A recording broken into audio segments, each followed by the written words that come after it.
you just love to have your cabinet stock full of spices and mixes that you can just be making right there at home? You know what the ingredients are? Well, here I've got a tray with peppers, tomatoes, cilantro, onion, and guess what? This breaks down to, ta-da! A powder I can use for all sorts of cooking. And I'm going to show you exactly how I did this. While it is February and our gardens might be asleep, there are still some pretty good deals to be had at the store, and if you got some serious greenhouse growers in your area, you might even be able to get something from them. So we're going to take this box of fresh produce. There's Roma tomatoes, banana peppers, cilantro, and bell peppers, and I'm going to show you guys how usually I would take this and can it up, make an amazing sauce or something like that, pickled goodies and sauces. But we have busy lives, and sometimes you just don't have time to take something like this and can it, pickle it, etc.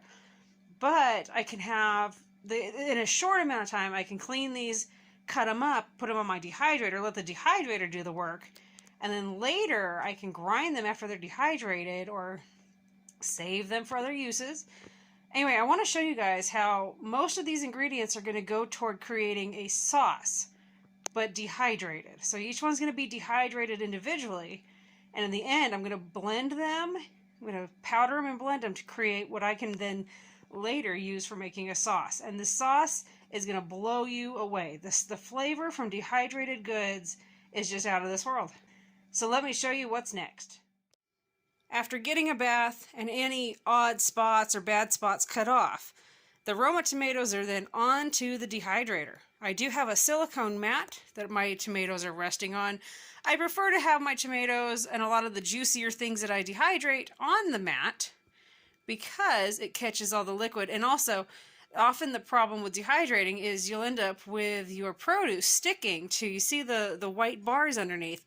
It'll often form to the shape of those, and then it's very difficult, nearly impossible to get off, and often you'll end up breaking the trays trying to get it off, or you'll end up ruining your dehydrated good because you've got to run water on it. So anyway, I love these silicone trays.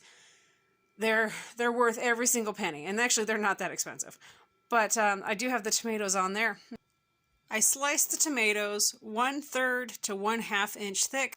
Some of the tomatoes are slightly thicker than that, and there are some that are overlaid, but as these dehydrate, I can move them around, and there'll be plenty of room for all of these.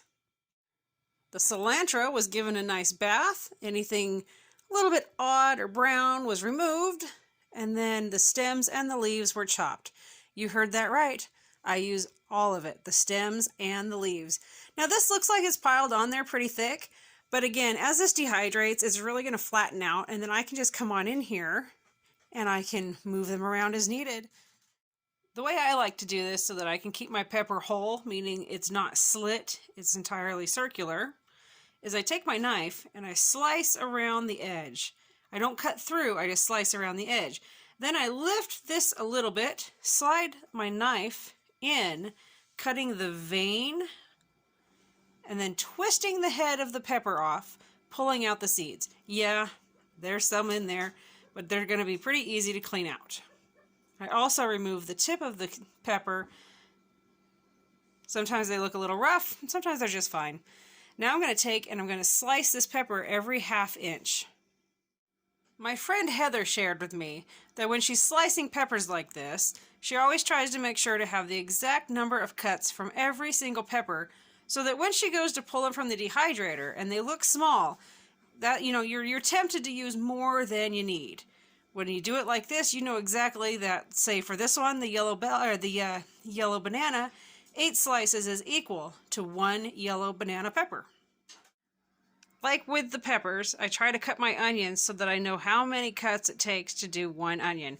It averages for me 10 to 12 cuts, or 11 to 13 slices for 1 onion. That's also going to depend on the size of that onion. I layer my onions in like this. Yes, they are touching, they're actually even combined, but they dehydrate very well. As they dehydrate, they separate on their own.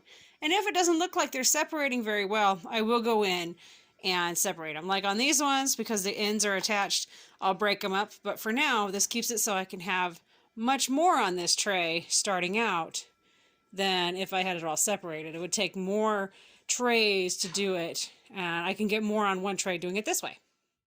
I cleaned the bell pepper, took the seeds out of it, and deveined it, and then just cut it into strips. They average 1/2 inch to 3/4 of an inch wide, and then they're just layered on here. There was a little bit more onion than I anticipated out of the second onion, so this tray is half onion and half bell pepper. One very large bell pepper fits perfectly on this tray. This is the end result. This is tomatoes, peppers, cilantro, onion, all of that dehydrated down. No, this is not all of them. I just kind of tossed a few bits here and there on this tray just so I can show you everything. What I've been doing though is I take and I put it into my blender and I blend the heck out of it, and it looks like that. And this, ladies and gentlemen, is what I use when I'm cooking. It's going to add so much flavor to things like meatloaf and stews and soups, and you name it, you can get creative. So it's that easy to be making a seasoning and a spice mix from dehydrated veggies.